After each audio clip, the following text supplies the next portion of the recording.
Presidential succession seems relatively straightforward today, but in 1841, it nearly threw our entire democracy into chaos. The story of how an accidental president changed everything is absolutely wild. Let me tell you something fascinating about that, Pappy. John Tyler wasn't just any accidental president. He came from Virginia's elite class, but nobody ever expected him actually to lead the country. That's exactly right, and here's where it gets interesting. The Whigs basically chose him as Harrison's VP because they needed a Southerner on the ticket. They even used this dismissive campaign slogan, Tippecanoe and Tyler Too.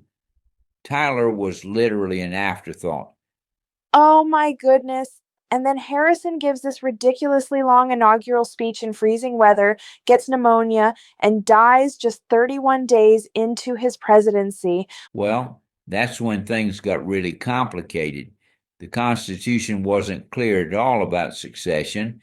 It simply stated that the powers and duties would transfer, but nobody knew if that meant Tyler would become the actual president or just an acting president. So, what exactly did Tyler do in that unprecedented situation? He made this incredibly bold move. He immediately took the oath of office, moved into the White House, and started acting as the full president.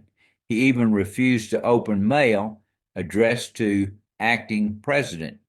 This became known as the Tyler precedent, and it's how we still handle presidential succession today. That's fascinating, but I've heard his actual presidency was pretty rocky after that power move. Oh man, you could say that again. The Whigs, his own party, were furious with him. See, they had a whole agenda planned to create a national bank, and Tyler kept vetoing their bills. He was basically acting like an anti Whig while being the Whig president, And didn't his entire cabinet quit in protest? all except Secretary of State Daniel Webster. But here's the real kicker.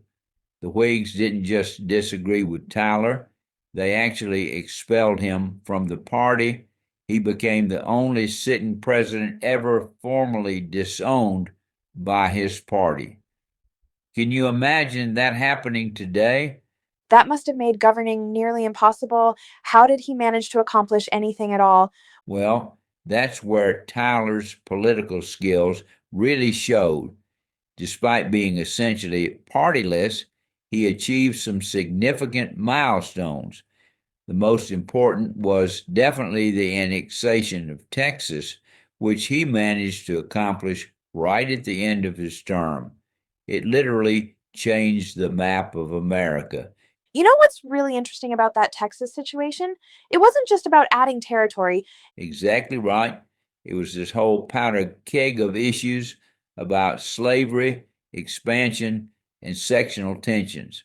Tyler had to navigate between Northern abolitionists who opposed adding another slave state and Southern expansionists who wanted to extend slave territory. Additionally, Mexico continued to claim Texas as its own territory. Speaking of controversial positions, what about Tyler's later life? I mean, his post presidency took quite a dramatic turn. That's putting it mildly. Tyler actually ended up siding with the Confederacy during the Civil War. He was elected to the Confederate Congress and died as a Confederate citizen. The U.S. government was so angry about this that they didn't even officially recognize his death, the only time that's ever happened to a former president. In many ways, Tyler's presidency was marked by these fascinating contradictions. Absolutely fascinating contradictions.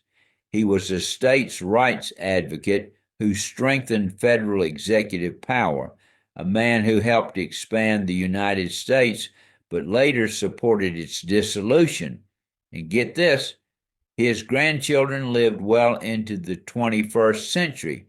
We literally had people during the Obama administration who could say their grandfather was president before the Civil War.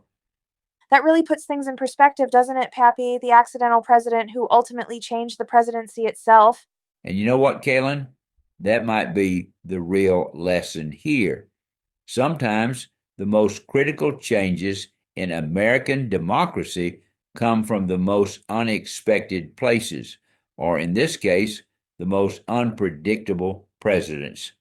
Tyler might have been his accidency, but there was nothing accidental about the lasting impact he had on our constitutional system.